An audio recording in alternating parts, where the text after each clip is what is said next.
nongera nkwifuriza amahoro y'Imana aho uherereye haba hano mu Rwanda ndetse no hanze yarwo, nongera kwifuriza ibihe byiza, nongera kwifuriza kugubwa neza. Uwo muri kumwe ni Meta Coach Jerome, hano uri ni kuri Tumenye TV, aho ukurikira ibiganiro bitandukanye, ibiganiro bigufasha kugira ubuzima bwiza, bigufasha kugira amagara meza. Uramutse urwaje, icyo tubereyeho hano kuri Tumenye TV ni ukugira ngo tugufashe gukira indwara. Rero wowe utarabashije gukora subscribe, ubonye ibiganiro byacu bwa mbere, ndakubwira nti kora subscribe cyangwa se ukande kuri sabone bitewe n'ururimi ukoresha, maze ibiganiro byacu ujye ubikurikira umunsi ku wundi, uko bwije kandi uko bukeye. Aka kanya nagira ngo nze nkubwira mu kanya gatoya ikinzanye.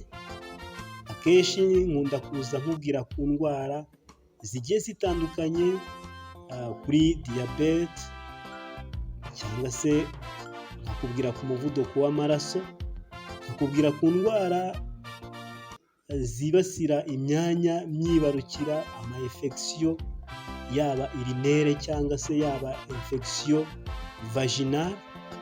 Izo zose ni indwara tugufasha kugenda ukira, cyane cyane zino ndwara zitandura zituruka kuri free radicals cyangwa se ku byonnyi by'umubiri, aho ugenda usanga zica abantu bagiye benshi kandi batandukanye, haba hano mu Rwanda ndetse no mu mahanga.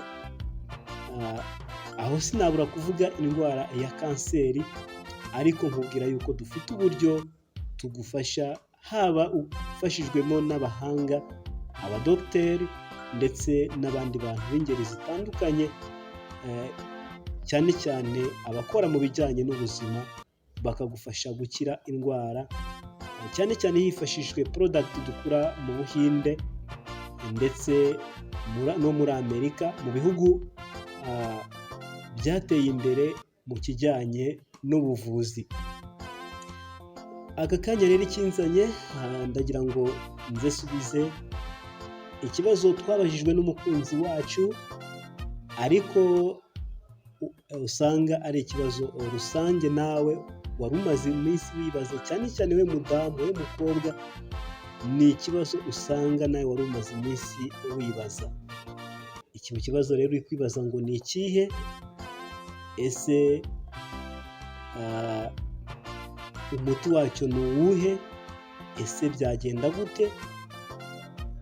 Nakwicishije amatsiko, icyo kibazo umukunzi wacu yatubajije ni ikibazo gifite amashami menshi, ariko ni ikibazo nanone gifite ibisubizo, kandi nawe uza gusanga wari umaze iminsi wibaza, kandi uza kumva uburyo tugisubiza nawe ukumva unyuzwe. Umukunzi wacu yaratubajije ati se mw'iki gihe guca imyeyo byaba biri ngombwa? Ese bimaze iki? Ese hari umuti umuntu yakoresha ntibibashe kuba byamurya, bikamworohera gukunda mu gihe kitari kirekire? Ibyo byose ni ibibazo umukunzi wacu yatubajije, tugiye kuva imuzingo tukamusubiza, ndetse nawe ukumviraho. Uri umukobwa, uri umudamu, ndetse uri umuhungu cyangwa se umugabo ufite umukunzi wawe cyangwa afite umudamu, hari ubwo yashobora kuba yarakubajije iki kibazo cyangwa se mwarakiganiriyeho, ariko mukabura igisubizo. Aka kanya ndagira ngo nkubwire yuko ugiye kubona igisubizo, ndetse mugenzi wawe yabashije kukubariza, nawe ukaza kubona igisubizo cy'ibyo wajyaga wibaza. Ushobora kuba utarahuye n'iki kibazo, ariko mu minsi itaha wari ugiye kuzahura nacyo, ariko ndagira nkubwire yuko ugize amahirwe yo kuzahura nacyo, ariko ufite icyo uri bukivugeho ndetse ufite ibisubizo byacyo. Ni byo byiza cyane icyo tubereho nkatwe umurongo wa Tumenye TV, wo kubagezaho amakuru, wo kubagezaho ibyo mwibaza, kandi byo kubafasha kugira ngo ubuzima bwanyu bujye bumera neza. Niyo mpamvu rero nawe ukwiye kwihutira gukanda subscribe, ukwiye kwihutira gukora follow, gukora like, haba kuri page yacu ya Facebook, kuko ibi biganiro byose bibasha kuba biriho kuri Tumenye TV, page yacu ya Facebook, kuri TikTok, aho naho ibiganiro byacu biba biriho, Instagram ibiganiro byacu biba biriho, kuri YouTube ho biba biriho neza ndetse mu buryo buri live. Ntatinze rero reka dusubize umukunzi wacu ku kibazo yatubajije. Yaratubajije ati se guca imyeyo byaba bikenewe muri iki gihe? Guca imyeyo bifite umumaro wabyo. Icya mbere ni uko ku mudamu waciye imyeyo cyangwa se ku mukobwa, imyanya myibarukire ye iba igaragara neza. Ni ukuvuga ngo ku mudamu waciye imyeyo, iyo ugereranyije n'utaraciye imyeyo, imyanya myibarukire yo iba igaragara neza. Mu gihe waciye imyeyo, iyo wabyaye cyangwa se iyo ukora imibonano mpuzabitsina, imyanya myibarukiro ibasha gusubirana vuba vuba. Ibyo bikerekana ko imyanya myibarukiro yawe igahora imereze neza, ndetse benshi bakunda kuvuga yuko umukobwa waciye imyeyo, ndetse n'iyo ubyitegereje akaba ari nako ubibona ko ndetse aba ameze nk'isugi. Witegereje imyanya myibarukiro ye ubona ko aba akimeze nk'isugi. Ntabwo ubasha kuba wabitandukanya n'umukobwa w'isugi. Ikindi ni uko iyo waciye imyeyo ubasha kugira ububobere buri ku rwego ruri extreme, cyangwa se ku rwego ruri hejuru ugereranyije n'igihe uba utaraciye imyeyo. Bityo iyo waciye imyeyo ubasha kuryohera cyangwa se ubasha kumerera neza uwo muri gukorana imibonano mpuzabitsina, ku mukunzi wawe, ku mugabo wawe. Aho ngaho biba bimeze neza cyane, mu buryo nawe uba uri kubyumva ndetse nawe ari kubyumva akabasha kukwishimira, bityo bikaba byamubuza kuba yabasha kuguca inyuma. Ikindi, guca imyeyo ni umuco w'Abanyarwanda, ni umuco wa kera, ndetse bavugaga yuko iyo waciye imyeyo ubasha gutanga imbuto ikabasha kwera, ndetse mu gihe utabashe guca imyeyo, iyo watangaga imbuto bavugaga yuko itazera. Ni ukuvuga ngo umukobwa utaraciye imyeyo cyangwa se umudamu yabashaga gutanga imbuto ntiyere. Ikindi ni uko guca imyeyo bavuga yuko mu muco umukobwa utaraciye imyeyo cyangwa umudamu yabashaga akenya umugabo we. Ni ukuvuga ngo uwamushatse yatumaga akenyuka cyangwa se apfa atagejeje ku gihe.